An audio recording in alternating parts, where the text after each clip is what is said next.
we mistaken being popular and loved for being a leader. And I'm not talking about a Mussolini or Stalin or anything like that. But a leader has a vision that has to drag an organization screaming and kicking sometimes towards that vision. Right now, name me three CEOs of any of the Fortune 500s who are affecting real change, who are driving real leadership, who are having the uncomfortable conversations. I've only worked at ad agencies and Pizza Hut and Toys R Us and Radio Shack. And I've never met a CEO who, when serious, didn't put out an edict that something was going to happen and their people not accomplish what the CEO said, except for being more diverse and inclusive.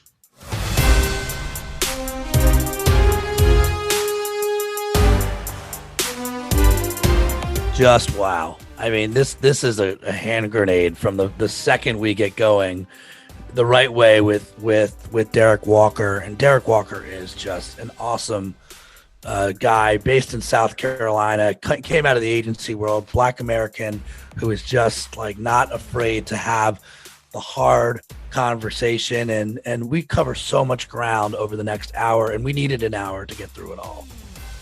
Well, hand grenade, I think you just buried a landmine and like walked right over it. I mean, it was awesome. You intentionally did that, I think. And Derek, I really educated me. I found it eye-opening, blonde hair, blue-eyed white boy from San Diego living in a bubble, and being able, just to hear some of the pain that African Americans in the community has gone through, and just we get into a whole bunch of different topics, and he's just honest, and I think that's what we need more than anything in business and personal life and any relationships and in any way to heal, and we talk about it all. Yeah, I felt uncomfortable in the right way during this episode, and how could you not? And to your point, I think he's just dropping knowledge bombs left and right. And to be fair, it's all for naught if we don't actually like do something about all the changes that need to happen. So we cover white America, we cover Black America, we cover the reality that some people could care less about change. And we also cover the fact that there are some of us, even with our differences, that we're trying to make things a little bit better. Thought Derek did a really nice job also of putting us into the shoes of what it's like to be Black in America and to walk around this country. And so, buckle in, put your seatbelt on. This is the right conversation to have. If you're a Black man, you know this stuff already. You're going to be nodding to what Derek is sharing. But for me as a white guy living in a bubble in Encinitas, California, I really just appreciated where Derek took us.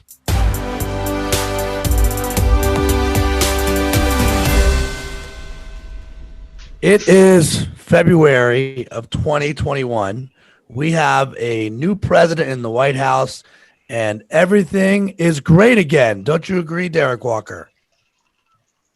No. No. Derek, no. I thought we talked about it. Everything is back to normal. Everything is fine now. You disagree? You white people are so cute. You really are. Where did all those treasonous traitors go that stormed the Capitol? You see, the problem is they didn't convert or come to understanding that what they did was wrong. They just simply went away. And that's America at its worst, is what we always do. It's where we go, oh, they're quiet now, so we don't have to talk about it. No, we've got a problem. In 4 years, what if they run Trump again? Or even worse, what if they run the young lady from Georgia? You got, no, this is how we never solve anything. We think, okay, everything's fixed. We voted in the nice guy. The fact that the Republicans won't call it wrong. We won't say storming the Capitol building, causing the death of a few people, and doing how much damage to our democracy is wrong. You know, we got to have a right and wrong. I'm sorry, I'm a black and white kind of person as far as certain things. Storming the Capitol is treason. If black and brown people had stormed the Capitol, we still be burying bodies. But these guys got to go home. They got to catch planes. We'd have been catching bullets. So no, we're not. No. We ain't nowhere near right yet. Yeah, this is called a Derek Walker. Like what I did was I took a metaphorical hand grenade and I threw it right in to break the world record of how fast can we just get to it already. And let me do you proper, Derek. So okay. So and Thompson, this is as much for you as anybody. Where social media is good, in my opinion, is when you find people on there that share your definition of logic. And you can't not talk about courage and Derek Walker in the same statements. And Derek and I were both copywriters. We've had very different paths to like where we are today. He's down in South Carolina. I'm in the southern tip of California. But when I ran into your stuff, Derek, it was, I remember I reached out. I'm like, I love your stuff. I love how honest and real it is. Yeah, once you get banished to South Carolina, you practically just give up caring. Where else can they send you but Mississippi? And I ain't going to Mississippi. I know some people think that's a great place to live, but not me. No. This is like, once you ban it, this was the worst thing that could have happened to advertising, is me coming to South Carolina, because I give no more copulations. It's like, oh, this is what you're going to do to me. And the advertising gods are like, yes, your punishment fits the crime. Okay, I'll be here. But let me tell you what I'm going to do. And you should have taken they should have taken social media away from me. That's what they should have done. I should be banned. I'm sorry. I'm just losing my mind. That lack of sleep does it. But yeah, I don't know about that. I know you were throwing the grenade, and I understood that, and I just played along. But that really wasn't me riled up about it. I want to get on the soft language of what we've done. We call that a riot, not treason. We call that a riot. Think about just this summer, what we called the Black Lives marches and protests. We responded with the National Guard and some of our most advanced anti-crowd equipment. There was in Florida, they used, I don't know if you've ever seen the sonic weapon. Mm-mm. There's a new sonic weapon that the soldiers can stand behind it and point it at a crowd, and it makes you physically ill. And I have never seen it deployed on I didn't even know states had them. This is a new weapon. And in one of the Florida protests, I was watching the news and I went, my God, they're using military grade weapons on peaceful protesters. These things can be turned up to where they can almost kill you with sound. And they deployed that in Florida, but not in Washington, D.C. It's so backwards, Derek. Yeah. We can get into personal opinions here, but I think you said something, at the beginning that just stuck in my head. And you said, this is America at its worst. Mm-hmm. What, in your opinion, is America at its best? I think after Kennedy died and Martin Luther King died, I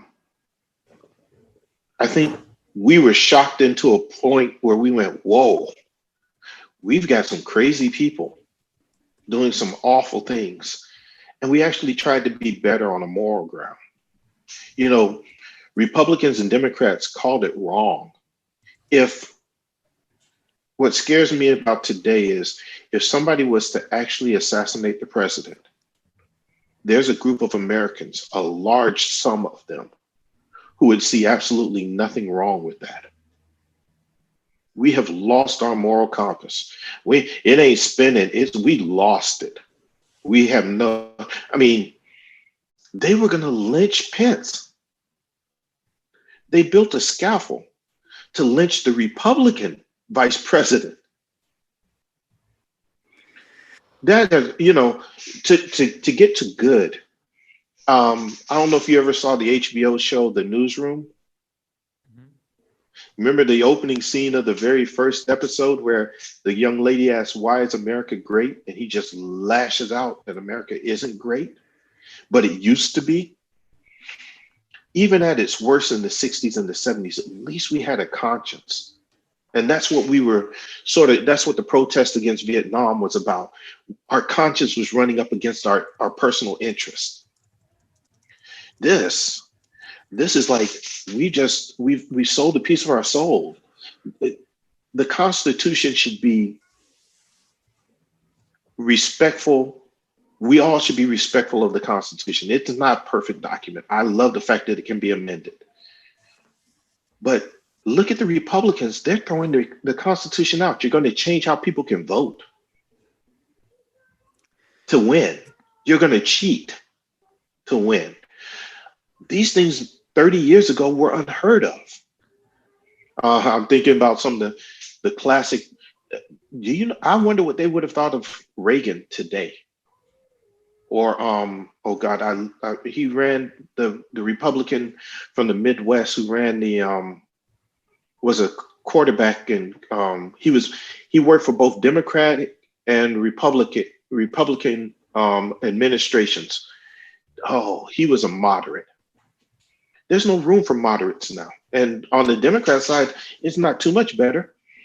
The young people that could possibly save the Democratic Party by restoring its soul is replaced by a bunch of old people, black and white, who want to run the game when the game has shown that it's corrupt. Yeah, let's talk about that for a sec, because, you know, the moral compass is, you know, when we talk about courage and courageous actions, it's synonymous with values. Mm-hmm. And, you know, how do we get back to a place where values are leading the conversation? Because I think that's so important, not just, you know, in government and society and community, but for brands and, you know, personal values as well. Why do you think America lost its way, and where did values start not becoming as important as they used to be? Because you're talking about, you know, the 50s all the way back there. It seemed like there was this compass, and it's not there right now, or there are too many different values. Yeah, I think we've turned to a nation of greed. You look at the people who are upset that student loans might be forgiven because they didn't get their student loans forgiven. They paid theirs off. You know, we're so concerned with making sure no one else gets anything. And I don't know how we got here. You know, for minorities to do better doesn't mean that the majority population has to suffer, and vice versa. But what we can't do is look at CEO pay. CEO pay is what?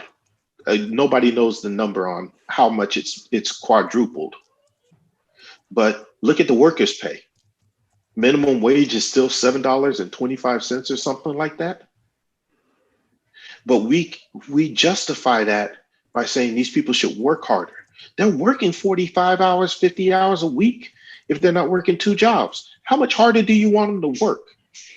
And the idea, I'm just going to say this because it just crossed my mind. The idea that we tell people to work harder is the American way. I stand to correct you on that. Black folks came here as slaves. We work for free. We are the hardest working people on this planet. And we have never seen success, not the way we should. We're still poor as a majority of our population is still poor and downtrodden. The resources aren't there because we pit poor Black people against poor white people. at the benefit of the rich. And we're selling this idea, and the Republicans are selling this idea that, look, if we get in control and we get power again, we're going to raise everybody up. You had 4 years of that. What did he do for the poor white people? Nothing. But that's greed. How do we fix it? We haven't elected a leader in a long while who tells people the truth. I tell you what, Jeep, I'm going to talk about that real quick. Jeep's commercial at the Super Bowl failed to lead. We don't need to meet in the middle. What middle is there between me and a traitor? You know, I'm not one of those flag-toting. I'm not a flag-toting American. What I am, though, is a constitutional believer in America. This what's outlined in the Constitution, and it's treasonous to me that you stormed the Capitol. So I looked at that Jeep spot, to your point, and here was a chance for Jeep to draw a line in the sand and say, we have stood with the American ideal from our inception. We were built for our military, and our military was built to defend and uphold the Constitution. And this is where Jeep stands. And all Americans need to move back to the Constitution. They didn't do that. They said, we're going to meet in the middle. What compromise is there in the middle? It goes against the exact opposite of everything we've also learned in this business, right? Like, middle's never good. Look, the middle's not a good place to be, in my opinion. If you landed in the middle, then what do you stand for? And it's funny the way you put it, because I remember, obviously, a lot of people do like the Jeep spots testing really well, according to, but in my heart, I agreed with you. I felt like agreeing to the middle is like, it's almost a compromise. And I always feel if you compromise, then you're compromised. It didn't get to the root of the issue. And if it would have dug deeper and scratched a little further, maybe they could have gotten there. And I don't like to vilify brands on this show, but I agree with you. I agree with you. I'm not. Here's the thing. What would have happened I wonder how it would test if he had been in a mosque or a synagogue. See, folks like it. We're still a majority Christian nation. But what if he had gone from house of worship to house of worship to house of worship to no house of worship? I found it kind of funny that you used a celebrity that's from New Jersey to talk about Midwest. I'm like, oh, wait a minute. I thought Bruce Springsteen was like New Jersey, ain't he? Well, born in the USA. I'm sure that's probably where they went with it. But, to your point, like, it's funny, Derek, I pulled up, this is why Google's so good and dangerous. Like, I'm like, oh, what are, if we treated America like a business, right, then it will start with the values. So I'm not saying, this is what pulled up quickly on Google, though. We've got achievement. We've got individualism. We've got morality. We have practicality. We've got equality and democracy and freedom. And, for those who are not seeing and they're listening, Derek is doing everything in his power not to like jump through his slight smirk that's on his face. Because, it seems like the obvious other question that you have to ask, right, is, okay, so now what? Like, Like, what do we do? Like, how do we unite people? Like, one of the things we keep coming back to for Courageous, Derek, is like, it's all about clarity and belief. And if people are clear, then hopefully if they're clear in one direction, you can create belief. How do we create belief for America again? Let me ask, I'm sorry, should we be united? I mean, what are we united in? We have no common ground now as to what right and wrong is.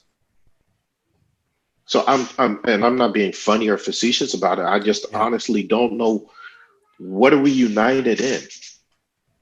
We can't agree on what the Constitution says. means. So before we can be united, we haven't had anybody to say, and we need, it's almost like you need bipartisanship from our government. We need our government to come together and go, this is wrong. When Kennedy was killed, when Martin Luther King was killed, what we saw were people of all walks went, this is wrong. When they saw the marches at the Pettus Bridge, that it was an idea that this was wrong, because it wasn't just black people marching. It was white people and Jews and Native Americans. It was Hispanic folks. It was a hodgepodge of America being attacked. And somebody said, this is wrong. I know Biden wants to bring us back together, but has he said this is wrong yet? You know, we can't. What's that thing? What's the saying? The first thing is to admit there's a problem. Mm-hmm. But we won't admit there's a problem. We went straight for unification and we have a problem. Identify the problem. Say there's a side to this. There is a good side and a bad side to this. If you don't, these people went back to their homes and they're back to their militias and they're still practicing and arming up, thinking that they can change this country through force and not through votes. I don't understand what unity people are asking for, because they hadn't dealt with the bad behavior. There's the courage. Mm-hmm. And what if, to your point, so when I say like clarity and belief, like land of the free, that's the problem, right? Like it's not free, that not everybody has freedom. But what if the positioning was, we rebrand USA as the unique states of America? Because really it's the land of the unique. Like that, winning to me is the land of the unique. When we accept each other for as we are, like what I thought made America solid was when you flooded this land with different, and it was the collisions of your perspective and mine in a calming, right? Like we were able to we could agree, we could disagree, but we could be civil about it. And so if USA was the unique states of America, and it's a place where we accept, it's like Austin got it right with keep Austin weird. Like that should be the whole thing. But for some reason, people feel threatened by different. People feel threatened by unique. If things that don't look like them, we run away from, when we should embrace that reality. As long as we have a standard or a baseline for what is acceptable, Yeah. I'm sorry, I'm a parent. If you don't give kids a baseline, you might end up with being Menendez in your sleep, There's got to be some. It's not funny. No, it isn't. But it's the nature of the beast. A child without any morality, without any idea of right and wrong, grows up into what? We've seen it repeatedly. And I'm just talking human nature, because we're ad people and we pretend that we understand what motivates and drives people. But let's talk about it. Without us putting forth a message that we stand for something, as different states, we still stand for one singular principle. And this principle is more important than our individual ideas and beliefs. It's got to be. But that's what scares me about what happened, is a group of human beings in the United States of America decided their personal was bigger than the country. And we haven't until, here's the funny part. In the minority communities, we grasp this. We have been buying into the American dream forever, because we haven't burned this country to the ground. White people have gone through a period of upheaval and change where they're seeing their size and their power and their influence shift. And they practically burned the country down in 4 years. My people have been suffering through losing power and not being in power, and a system that isn't fair or right for them for over 300 years. And we have never done what was done January 6th.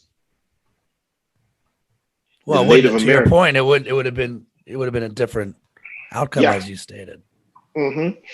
So for me, I'm sitting here going, from a Black person's perspective, I'm going, shoot, they should have got their butts kicked.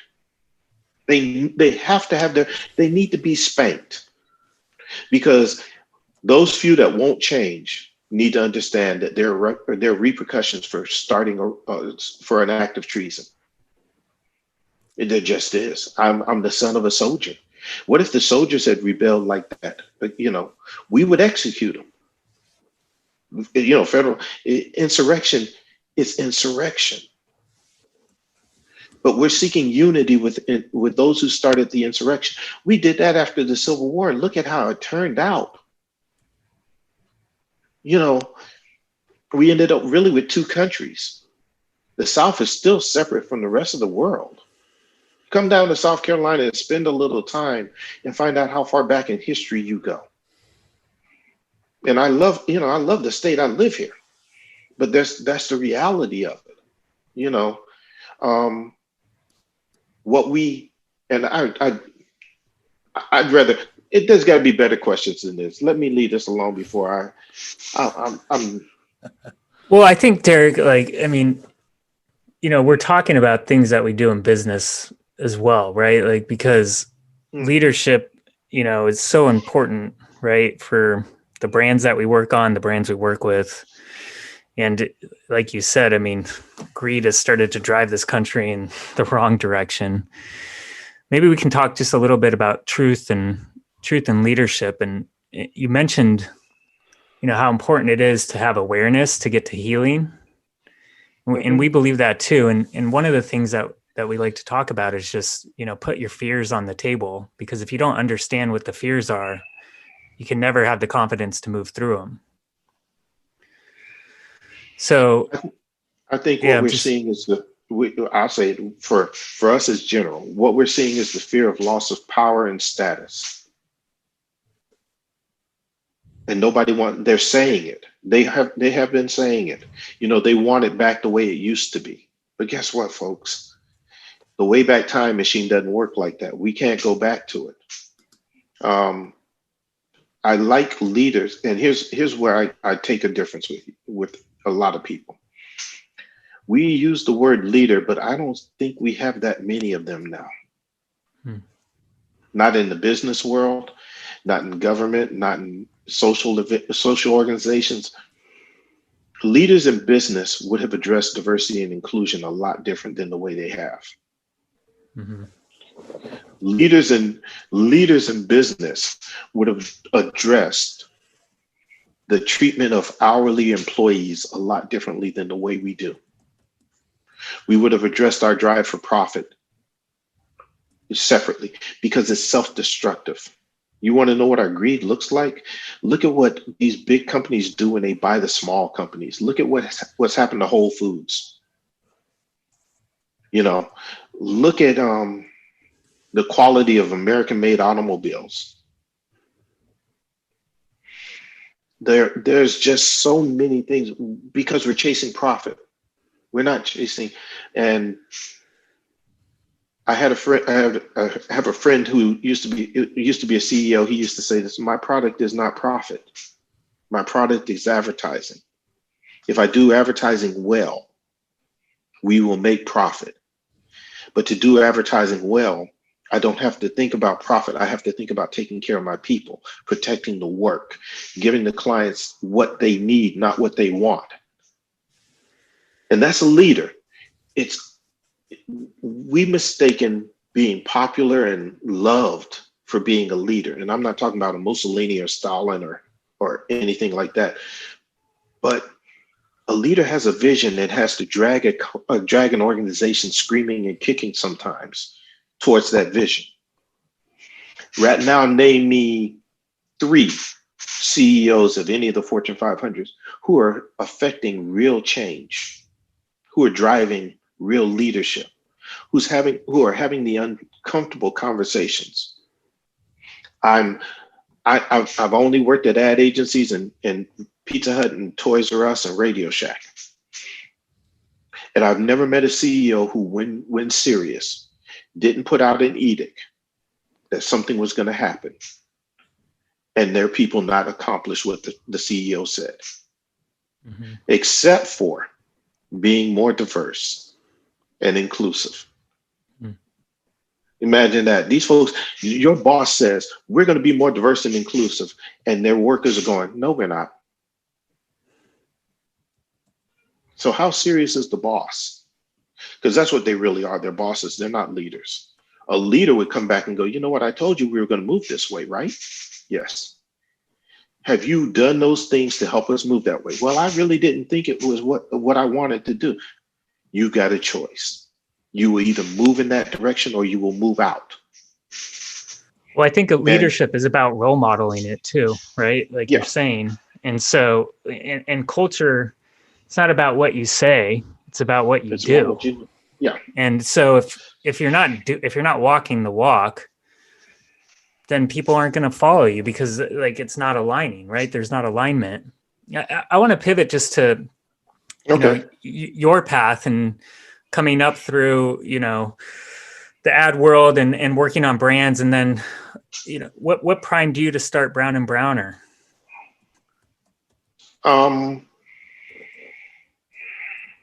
Desperation. I mean, I'll be totally honest.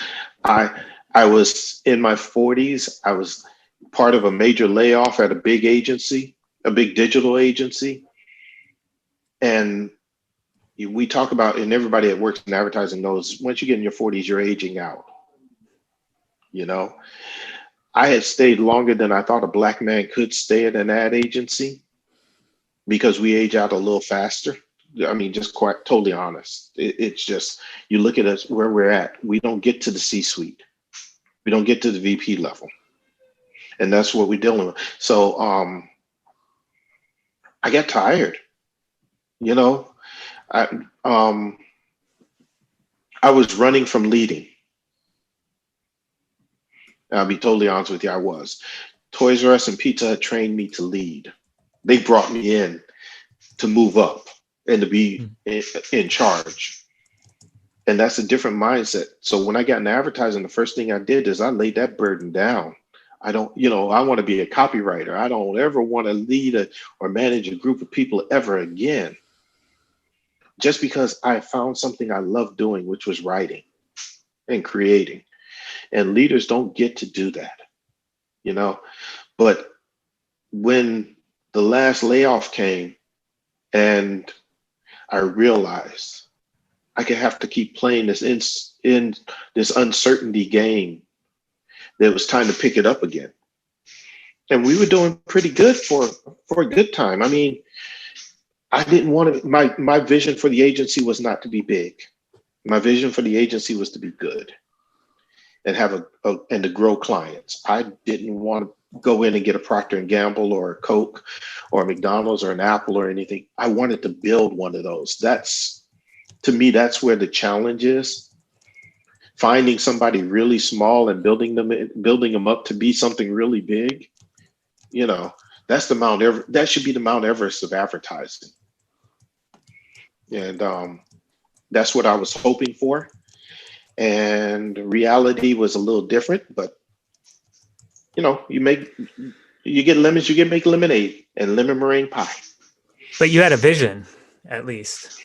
Yeah. Oh, I've had a vision since I interned at an agency in Columbia, South Carolina called Chernoff Silver. And Marvin Chernoff had a vision that he communicated clearly. And he always placed his people before his clients. So when you're interning with him, he would sit down with you and say, let me explain why I did that in this decision, because I got to protect the team, or I got to protect the quality of the work we do. And he had this marvelous idea that I'm still working on. One day, dear God, I want to pull it off. They had 5 years worth of salary of operating costs, 5 years worth of operating costs in the bank. So when a client tried to bully him, he was like, you can leave, take your business. We've got 5 years to find another you. And think about the freedom that gives the people working there and everybody. But to me, that was a leader because he planned out how to take care of his people. Mm-hmm. But he also realized his people were his main asset. It wasn't like he was just being benevolent. He was being smart. If your people are happy and comfortable and can create work without are we gonna close tomorrow? Are we gonna close tomorrow? Are we gonna lay off? Take that stress away. What kind of work can people create, especially creatives? I mean, and I think everybody that works at an agency has a level of creative towards the job they do. So that he had that. And then when I went to work at Kramer Krasel, if you know Kramer Krasel, they got rid of Monster. They fired the client over a Super Bowl ad. The Super Bowl ad didn't do well in the USA Today poll, and the CEO was complaining publicly about it. And Kramer Krasel went, you can go away. We're not doing this. We have been brave before. I've seen brave. So, when I opened the shop, I was like, people are like, well, this is hard to say. People are saying take a portion of the Black business. And I'm like, no. And the reason being is the portion of the Black business is a sliver of the pie. When I was trained to want the entire pie. So why would I settle for 10, 15, maybe at the most 20, 25, 26% of the business and leave that rest out there for somebody who's not as good as I am or my team? So my vision was to open a Black-owned shop that is a general market agency that gets all the business. And I still don't think the world's ready for that because it's hard. People see me and go, I've actually had meetings with CEOs where they go, well, we're not doing any Black advertising. And I'm like, that's nice because I'm not creating Black advertising. But there's a price to be paid for doing this. And I thought I was prepared, and I'm not sure I was, but I did it because my last evaluation, my boss said, on my evaluation, he wrote, I should be working for Derek. And I'm not prideful enough. I thought that was kind of nice and it was reassuring. But then he said, no, you don't get it. You know the business. And even better, you know how to manage people. And think about, I would have been content to just work for somebody and create ads. But I know I can run. So I opened an agency. The first half hour of our talk, it was about bigger things, in my opinion, than, yeah. And we're kind of coming into business here, but I do feel that courage, we talk about there's a business part of this, but there's also like an emotional, personal side. So the business side, and this is a Bermanism, and I get it. It's like, I think we believe courage is a competitive advantage. Like when you actually unlock it, and it's not bullshit. Yeah. But same for you. Like you're a brave hunter. You're paid to spot courageous work and to create that type of work. And it takes a long time. And that goes back to the Jeep conversation of stretching it further. But on the emotional, personal side, I kind of had a light bulb moment maybe 18 months ago. And I was like, oh my goodness, courage actually makes me happier. Yeah. When I actually go through the thing I'm scared of, when I left my last agency, I was terrified, but I also knew in my heart it was the right thing for me. It wasn't about what was right for anybody else, just Mhm. me. And at first, as scared as I was, that fear going through it, like I do feel like I've come out the other side of it. So for you, what would make you happy? Like what is the ideal scenario for you? I'm happy as building brands, and I don't know how to say it any better. I love helping people grow. You know, um, I'm so proud of my art director. This my main art director right now. She's amazing. You know, so that translates into it. I want to deal with something. I want to touch on something you said about being afraid. I'm the only thing I realized I've ever been afraid of is succeeding. Hmm. I know how to fail. We all know how to fail. We've done that so many times. But the idea of success scares people. And that's what holds you back from doing things. And when I finally realized that was my fear,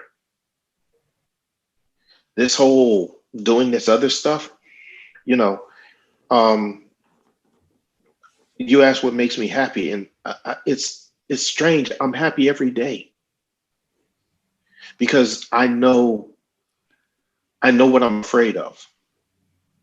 Um, so I know when that little voice says, "Don't let's not pitch them, let's not call them, let's not talk to them." That's my fear of being. What happens if I win? You know, what happens if I catch the whale in my dinghy? What do I do if I pull, if in my little dinghy I pull in the whale? How do I get it to shore?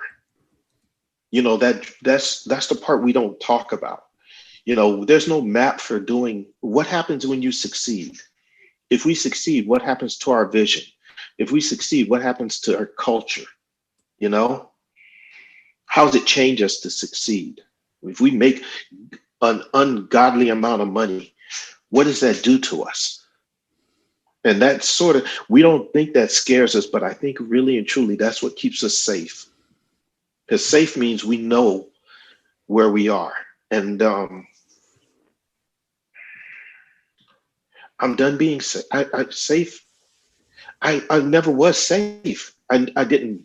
I never liked being safe, but I didn't. I guess I don't know how to explain it. It just drove me to step out. So like starting the agency, I wasn't afraid of failing. I found myself going, "Whoa, what if I get that account?" You know, maybe I shouldn't go after it because I'm not ready to handle that account yet. Not because I wouldn't get it, but because if I got it, I wasn't prepared to grow the business that way. I think a lot of us are teetering on our fear of success. You know, what happens if you do when you step out, and I'll give you a prime example, and it's the only simple analogy. If you walk across the dance floor and ask the most beautiful girl in the room to dance, what happens if she says yes and you don't know how to dance? You know, Interpretive dance, baby. Interpretive dance. you know, and what I learned is there's a freedom in that, though. You know, So um, I have a in the spirit of courage. mhm. I think that what I know about the man, Derek Walker, um, I want to challenge because I think it's not that you just want to help brands grow. I think you want to help people grow. And and I think you're more than a builder. I think you're a leader. And and knowing what you want to do with like the competition you want to build, which I'd love for you to take a few minutes to explain. And then in the spirit of helping people grow, I know we're getting close on time here, but you know, look, Derek, I'm a white guy that lives in a bubble and a bubble and a bubble. I live in Encinitas, California. It's like a snow globe in a snow globe, right? And so help me grow, like, you know, except there's no snow, it's a sunshine state. But So you choose wisely. Which do you want to start with? Like how it's Black History Month. I know I want to be better. It hurts when you say you white people, right? For me, but I understand it. You guys, yeah, I'm sorry. Go ahead. No, so like help me, like help me grow, help us grow, help the listeners grow. And then I also do want to find a way to talk about some of the amazing stuff you're trying to get off the ground. Here's the thing about, I mean, seriously, white people need to grow, Black people need to grow, Hispanic, Asians, all of us need to grow. If you don't grow, you're dying. I'm going to be totally honest. But here's the part about this. It's overcoming the fear of being uncomfortable talking about our differences and having the conversations that really aren't cheerful or happy or bringing us together. We have to start with our differences. When I look at success, my success is if I can make it through the day sometimes. And, sometimes for some people that's the same. But to your point, we're trying to get along better. We really and truly are as a group. And I'm being as sincere as possible with this. There's no bullshit. We're trying to get along better. A group of us are trying to get along better. But I wonder sometimes if white men see Black people. See, I'm not a tan white guy. I am not. As secure and as mature as I am in my position, just to see the blue lights come on causes my heart to skip. I move through a store differently just because of how the world perceives me. I have never been and never will be described as passionate about my craft. I'm always an asshole. I'm always stubborn. I'm always confrontational. But my white counterparts are graced with words like passionate, confident. Until you see me and understand the burden under which I work, then you understand, I say things like you white people because it's to snap us out of this idea that I am just a toned white person. I'm not. I've got two boys, 27 and 26. I don't get any sleep because I don't know who's going to kill my children at a traffic stop. There's no peace in my soul because we haven't reformed our police. There's a burden that we carry that nobody seems to want to hear or feel. And to be totally honest with you, that's what we're feeling. George Floyd died 8 minutes and 42 seconds of being choked to death in a video. And we were upset and mad May, June, July, August, September. October, we started to remember it's going to be Halloween and there's going to be candy to eat. And then Thanksgiving's coming in November, and then Christmas is around and New Year's is coming and the election and all of this stuff. And on my Twitter feed, no one's talking about Black Lives Matter anymore. Diversity and inclusion is an afterthought. But here's a newsflash. I can't be tired. Every day of my life, I just recently had to argue with a nonprofit because they hired me and a friend, a white counterpart. They wanted us both to speak at the event, and they quoted us different prices. It's an onslaught. Yeah, Derek, it seems like one of the big things, if I'm going back to the beginning of our conversation, Yeah. is avoidance. And like, if anybody's ever been through therapy and you talk about, how to improve relationships, like the big thing is stop avoiding the hard conversations, the Yeah. problems, put those on the table. And that's what courage is all about at the end of the day, at least for me. Those are the fears, but you have to get those in front of you. And like you were talking about when you went out on your own, you have to know what those are.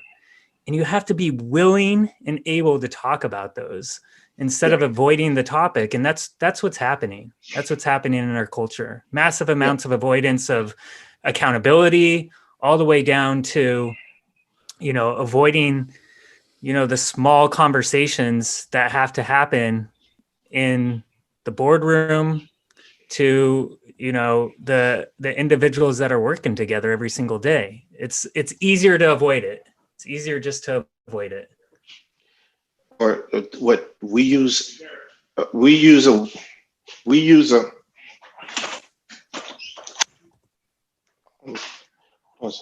he We'll cut that part out. No problem. You're fine. We'll cut it. Give John something to do. Sorry. We use positivity to enforce avoidance. Let's stay positive. Right. Keep the conversation positive. Everybody's got to feel good. But if everybody's feeling good, then have we really pushed us to change? That's what who feels good every day anyways, right? Like, I mean, even if you're happy every day, you go through ups and downs. It's just, you have emotions as a human being. Yeah. It's bullshit. But think about what we do that if you really look at in our businesses now, this idea of everybody's got to be teammates and we work together. We don't handle conflict anymore. The way we handle conflict is avoidance. And the biggest avoidance is positivity.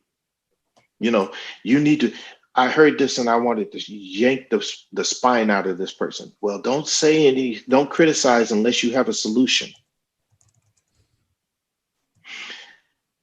The people on the Titanic, somebody should have said there's an iceberg coming. The solution is to avoid the iceberg. But you know what? They didn't. They hit the iceberg. Once you hit the iceberg, you need to let everybody know you're sinking. Do you want me to come down and say, we're sinking? And, I go, I don't want to hear it. Not until you have a solution. How are we going to fix the boat? Tell me how we're going to fix the boat before you tell me we're sinking. There's stupidity. I have a disgust for that mentality, because what it does is it stamps down somebody saying there's a problem. And I may not know how to fix the problem, but let me tell you, there's a problem. And maybe together we can work it out and figure it out. But what we do is we go, oh, we don't want to hear it unless you have a solution. What the? Huh? Isn't that what I got everybody else on the team for, to help me figure out? Can we all just get together? Think about how what that does to dissent. What they're doing is they're silencing opposing voices. And opposing voices are never aren't personal attacks. What they are is, I'm saying, I see it differently from you, and you see it differently from me. If we listen to each other, then perhaps we can work it out. And if one of us happens to be right or wrong, hey, bless it. That's how it works. But what we don't do, to your point, it's all avoidance. It really and truly is. We don't want to fight anymore. And I got bad news for people. Fighting in a business form is going to happen because people have different ideas. And to your point, bringing home the change, Ryan, in us is, we need to understand that we see things differently. And sometimes I think people hear that, but they don't feel it. I know without a shadow of a doubt, no matter where I go in this city, if I take a big check into a bank, it may more than likely lead to an encounter with law enforcement. So how do I bank? I have had the police call on me 3 times in this city for depositing checks, client checks. You know, how do I get you to understand that just my skin color is a threat? You know, if you don't see all of that, then you don't understand why I move through the world the way I do. Here's the flip side to it, though. Because I move through a world where I'm a minority, I have always had to study how white men move through this world. Because the system's set up to show me that that's how white men should move through the world. This is your privilege. So what happens is I understand more about the white culture than the white culture understands about me. Because no one's ever said you need to listen to what the Black culture is. You've got to do me a favor. I mean, the last few years, I love what you're doing, what you've been doing. I'm assuming you're doing this because it's Black History Month. Is that why you're amplifying voices from advertising? Is that correct? I just was in the past, before 3 years ago, I was always for the whole month, I would highlight a historical figure, Black figure on Facebook. And my friends really liked it, but it was the whole idea is to help people learn a bit of history. And I got tired of doing that 3 years ago. And I went, what can I do that's fun? And I was like, oh, I'm on Twitter a lot and I'm on LinkedIn a lot. Why don't I profile Black professionals that are alive and working? Because that was around the time everybody's saying they couldn't find them. And so the first year we did, although February has 28 days, we did 31 because we had a couple of teams. And each day I do a different person and I wrote a profile for them. The hardest thing is formatting it for Twitter because Twitter has that 200 and something character count. Oh, dear God. And some of these stories are long. LinkedIn is a lot better. And so we did that for 2 years. So we did 31 people the first year. I think we did 32 last year. This year we're going to do 28 because this year is my last year. There are enough. I did it out of abundance, not out of abundance, but out of a need because there wasn't anybody profiling Black people in advertising. But now there are all these lists and websites and everything. So I'm like, okay, I can go away now. I don't need to do this. And the creative in me is like, everybody else is doing this. So let's do something different.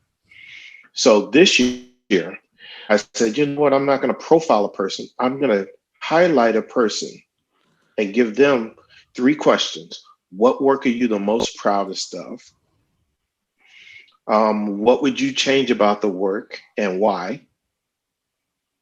And the third is, how did you get there with the work? You know, because we never ask people how they make the sausage. And so those 3 simple little questions I didn't expect. Dear God, people have been giving me War and Peace. You know, I started in 1942 as a young, people. And formatting that into Twitter and LinkedIn has been just a joy. But it's given me a chance to see some amazing work from some amazing people. I mean, I am really impressed. This is so cool, Derek. Thank you. Awesome. You've got to see as a father, the young man that went, and I haven't had any sleep because I'm doing these, so forgive me. But John Williams was day 9. So if anybody's going back, he didn't do any real work. He did a drawing, an illustration that he did of a photo his wife took of him with his baby boy on his shoulders. And you want to talk courage. He opens up his profile by talking about how all he ever wanted was for his father to love him and to say he loved him and he was proud of him. And he goes through this, and I'm sitting there as a guy, you're sitting there and says, I'm not crying. You're crying. But it's so cool to get these glimpses into people. because we see the work sometimes, or we don't, or we see people's faces on social media, but we don't know what drives them to do. So this year, I thought we end on a bang, and we did. We're going to do this, and Adweek stepped up, and they've been profiling and posting each one of them, and I'm really thankful for that because it gives it a lot more exposure.